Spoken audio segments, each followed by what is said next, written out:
অর্থনীতি নিম্ন পর্যায়ে নেমে গেছে, তা পুনরুদ্ধারে সময় লাগবে অন্তত 2 বছর। একথা জানিয়েছেন অর্থমন্ত্রী আমির খসরু মাহমুদ চৌধুরী। রাজধানীতে এনবিআর পরামর্শ কমিটির সভায় তিনি আরও বলেন, বেসরকারি খাতের অংশগ্রহণ ছাড়া অর্থনীতি শক্তিশালী করা সম্ভব নয়। একই সাথে 3 মাসের মধ্যে বন্দর সংশ্লিষ্ট সমস্যা সমাধানের আশ্বাসও দেন তিনি। রাজধানীর হোটেল সোনারগাঁওয়ে জাতীয় রাজস্ব বোর্ড ও এফবিসিসিআই এর যৌথ আয়োজনে এনবিআর পরামর্শক কমিটির সভা, যেখানে দেশের বর্তমান অর্থনৈতিক পরিস্থিতি ও ভবিষ্যৎ করণীয় নিয়ে আলোচনা করেন সরকারের নীতি নির্ধারক ও ব্যবসায়ী নেতারা। দেশের অর্থনীতির বর্তমান নানামুখী চ্যালেঞ্জ অকপটে স্বীকার করেন অর্থমন্ত্রী।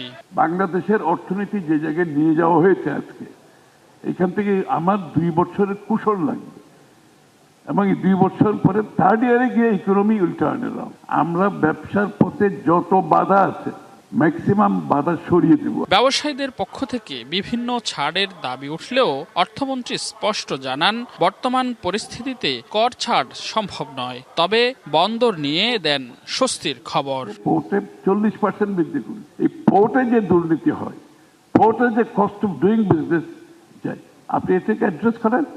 আমরা এইগুলোর সমাধান ইমিডিয়েটলি আপনাদেরকে দিচ্ছি। এনবিআর এর ট্যাক্স পলিসি যারা করবে সেই জায়গাটা পরিবর্তন আনতে হবে। আমরা ডিপিআই চলে যাচ্ছি পুরো nation wide, 1 citizen 1 card 1 wallet. সভায় ব্যবসা বাণিজ্যে স্বচ্ছতা ও জবাবদিহির আহ্বান জানান বাণিজ্য মন্ত্রী। একটা এন্টায়ার সেক্টর দৃশ্যত কালো অর্থনীতির মধ্যে আছে, এটা কোনো হেলদি প্র্যাকটিস না। পাবলিক পারসেপশন যেটি, এটাকে সাদা অর্থনীতির ভিতরে নিয়ে আসতে হবে এন্টায়ারটাকে।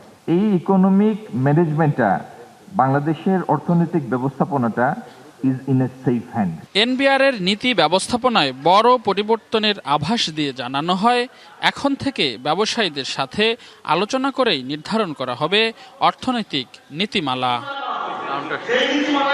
রেদওয়ানুল হক, ডিবিসি নিউজ, ঢাকা।